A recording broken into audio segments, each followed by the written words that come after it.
Hi students, today lesson ప్రజా సౌకర్యాలు public facilities 8th class social studies. నీటి ద్వారా వచ్చే అనేక వ్యాధుల నుండి మనల్ని కాపాడేది సురక్షితమైన త్రాగునీరు. నీటి ద్వారా వచ్చే అనేక వ్యాధుల నుండి మనల్ని కాపాడేది సురక్షితమైన తాగునీరు. భారతీయులలో 5 సంవత్సరాల లోపు పిల్లలు ప్రతిరోజు 1600 మంది మరణించుటకు కారణం నీటి సంబంధిత వ్యాధులు. భారతీయులలో 5 సంవత్సరాల లోపు పిల్లలు ప్రతిరోజు 1600 మంది మరణించుటకు కారణం నీటి సంబంధిత వ్యాధులు.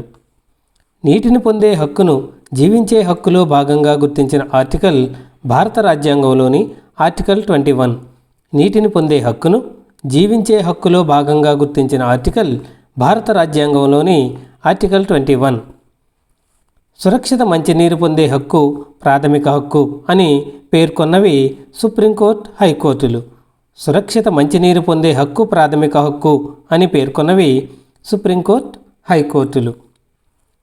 ప్రజా సౌకర్యాలు అని వేటినంటారు? ఆరోగ్య సంరక్షణ, పారిశుద్ధ్యం, విద్యుత్, ప్రజా రవాణా, పాఠశాలలు, కళాశాలలు. ప్రజా సౌకర్యాలు అని వేటినంటారు? ఆరోగ్య సంరక్షణ, పారిశుద్ధ్యం, విద్యుత్, ప్రజా రవాణా, పాఠశాలలు, కళాశాలలు. నీటిని పొందే హక్కు ప్రకారం వ్యక్తిగత గృహ అవసరాల కోసం ప్రతి ఒక్కరికి తగినంత సురక్షితమైన ఆమోదయోగ్యమైన నీటిని భౌతికంగా అందుబాటులో ఉంచాలి అని చెప్పినవారు ఐక్యరాజ్యసమితి 2002. నీటిని పొందే హక్కు ప్రకారం వ్యక్తిగత గృహ అవసరాల కోసం ప్రతి ఒక్కరికి తగినంత సురక్షితమైన ఆమోదయోగ్యమైన నీటిని భౌతికంగా అందుబాటులో ఉంచాలి అన్నవారు ఐక్యరాజ్యసమితి 2002. ప్రజా సౌకర్యాలు అందరికీ అందుబాటులో ఉండేలా చూడటం ప్రభుత్వం యొక్క ప్రధాన విధుల్లో ఒకటి. ప్రజా సౌకర్యాలు అందరికీ అందుబాటులో ఉండేలా చూడటం ప్రభుత్వం యొక్క ప్రధాన విధుల్లో ఒకటి. 6 నుండి 14 సంవత్సరాల మధ్య వయసు ఉన్న పిల్లలందరికీ విద్యా హక్కుకు భారత రాజ్యాంగం హామీ ఇస్తుంది. 6 నుండి 14 సంవత్సరాల వయసు ఉన్న పిల్లలందరికీ విద్యా హక్కుకు భారత రాజ్యాంగం హామీ ఇస్తుంది. ప్రజా రవాణాలో ప్రధాన రవాణా సాధనం బస్సు. ప్రజా రవాణాలో ప్రధాన రవాణా సాధనం బస్సు. ఢిల్లీలో మెట్రో రైలు మొదటి దశ నిర్మాణానికి ప్రభుత్వ బడ్జెట్ 11,000 కోట్లు. ఢిల్లీలో మెట్రో రైల్ మొదటి దశ నిర్మాణానికి ప్రభుత్వ బడ్జెట్ 11,000 కోట్లు. నీటి కొరత ప్రైవేట్ కంపెనీలకు పెద్ద ఎత్తున అవకాశాలను అందించింది. నీటి కొరత ప్రైవేట్ కంపెనీలకు పెద్ద ఎత్తున అవకాశాలను అందించింది. ప్రైవేట్ సంస్థలు నగరం చుట్టుప్రక్కల ప్రాంతాల నుంచి నీటిని కొనుగోలు చేసి నగరాలకు అందిస్తున్నాయి. ఫలితంగా భూగర్భ జలాలు బాగా అడుగంటుపోయాయి. ప్రైవేట్ సంస్థలు నగరం చుట్టుపక్కల ప్రాంతాల నుంచి నీటిని కొనుగోలు చేసి నగరాలకు అందిస్తున్నాయి. ఫలితంగా భూగర్భ జలాలు బాగా అడుగంటుపోయాయి. భారతదేశంలో పట్టణ ప్రాంతంలో ప్రతి వ్యక్తికి 135 లీటర్లు లేదా 7 బకెట్లు నీటిని సరఫరా చేయాలి అన్నవారు అర్బన్ వాటర్ కమిషన్.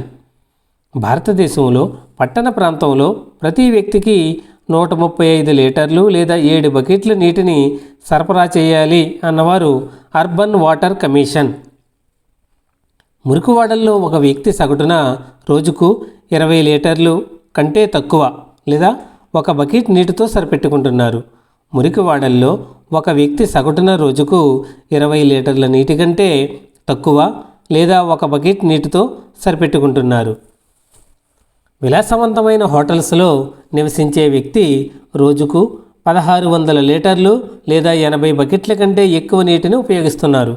విలాసవంతమైన హోటల్స్లో నివసించే వ్యక్తి రోజుకు 1600 లీటర్లు లేదా 80 బకెట్ల కంటే ఎక్కువ నీటిని ఉపయోగిస్తున్నారు. పోర్టో అలెగ్రీ నగరం ఏ దేశంలో కలదు? బ్రెజిల్. పోర్టో అలెగ్రే నగరం ఏ దేశంలో కలదు? బ్రెజిల్.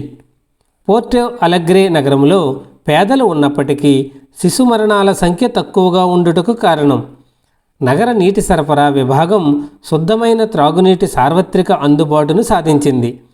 పోర్టో అలెగ్రీ నగరంలో పేదలు ఉన్నప్పటికీ శిశు మరణాల సంఖ్య తక్కువగా ఉండుటకు కారణం.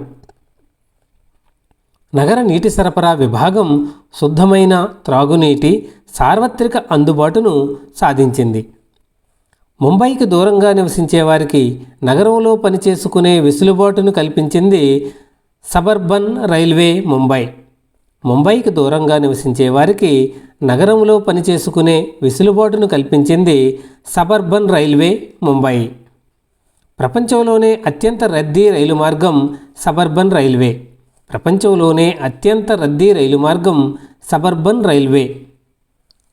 నీటి ద్వారా సంక్రమించే వ్యాధుల నివారణకు సురక్షితమైన త్రాగునీటితో పాటు పారిశుద్ధ్యం తప్పనిసరి. నీటి ద్వారా సంక్రమించే వ్యాధుల నివారణకు సురక్షితమైన త్రాగునీటితో పాటు పారిశుద్ధ్యం తప్పనిసరి.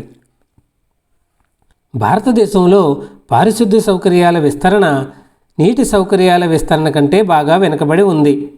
భారతదేశంలో పారిశుద్ధ్య సౌకర్యాల విస్తరణ నీటి సౌకర్యాల విస్తరణ కంటే బాగా వెనుకబడి ఉంది. 2011 అధికారిక గణాంకాల ప్రకారం భారతదేశంలోని త్రాగునీరు 87% కుటుంబాలకు, పారిశుద్ధ్యం 53% మందికి అందుబాటులో ఉన్నాయి. 2011 అధికారిక గణాంకాల ప్రకారం భారతదేశంలోని త్రాగునీరు 87% కుటుంబాలకు, పారిశుద్ధ్యం 53% మందికి అందుబాటులో ఉన్నాయి. భారతదేశంలోని అల్పకులాలు, అల్పాదాయ ప్రజలు ఎదుర్కొంటున్న పారిశుద్ధ్య సమస్యల పరిష్కారానికి దాదాపు 5 దశాబ్దాలుగా కృషి చేస్తున్న సంస్థ సులభ్ అనే స్వచ్ఛంద సంస్థ. భారతదేశంలో అల్పకులాలు, అల్పాదాయ ప్రజలు ఎదుర్కొంటున్న పారిశుద్ధ్య సమస్యల పరిష్కారానికి దాదాపు 5 దశాబ్దాలుగా కృషి చేస్తున్న సంస్థ సులభ్ అనే స్వచ్ఛంద సంస్థ. 2001 భారత జనాభా లెక్కల ప్రకారం గ్రామీణ గృహాల విద్యుదీకరణ 44%. 2001 భారత జనాభా లెక్కల ప్రకారం గ్రామీణ గృహాల విద్యుదీకరణ 44%. పారిశుద్ధ్యం లేదా శానిటేషన్ అనగా మురుగునీటిని పంపుటకు గొట్టాలను ఏర్పరిచి వ్యర్థాలను శుద్ధి చేయుట. పారిశుద్ధ్యం లేదా శానిటేషన్ మురుగునీటిని పంపుటకు గొట్టాలను ఏర్పరిచి వ్యర్థాలను శుద్ధి చేయుట. కంపెనీ వ్యక్తులు లేదా ప్రభుత్వం ఏర్పాటు చేసిన వ్యాపార సంస్థ. కంపెనీ అంటే వ్యక్తులు లేదా ప్రభుత్వం ఏర్పాటు చేసిన వ్యాపార సంస్థ. సార్వత్రిక అందుబాటు లేదా యూనివర్సల్ యాక్సెస్. సార్వత్రిక అందుబాటు లేదా యూనివర్సల్ యాక్సెస్ ప్రతి ఒక్కరికి ఒక వస్తువు భౌతికంగా అందుబాటులో ఉన్నప్పుడు లేదా ఆ వస్తువును అందరూ కొనుగోలు చేయగలిగినప్పుడు సార్వత్రిక అందుబాటు సాధ్యమవుతుంది. సార్వత్రిక అందుబాటు లేదా యూనివర్సల్ యాక్సెస్ ప్రతి ఒక్కరికి ఒక వస్తువు భౌతికంగా అందుబాటులో ఉన్నప్పుడు లేదా ఆ వస్తువును అందరూ కొనుగోలు చేయగలిగినప్పుడు సార్వత్రిక అందుబాటు సాధ్యమవుతుంది. ప్రాథమిక అవసరాలు లేదా బేసిక్ నీడ్స్ మనుగడకు అవసరమైన తిండి, బట్ట, గృహవసతి, పారిశుద్ధ్యం, ఆరోగ్య సంరక్షణ, విద్య వంటి ప్రాథమిక అవసరాలు.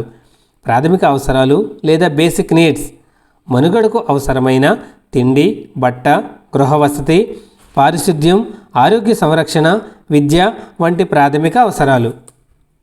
లైక్ చేయండి, షేర్ చేయండి, సబ్స్క్రైబ్ చేయండి, పక్కన ఉన్న బెల్ ఐకాన్ ప్రెస్ చేయండి.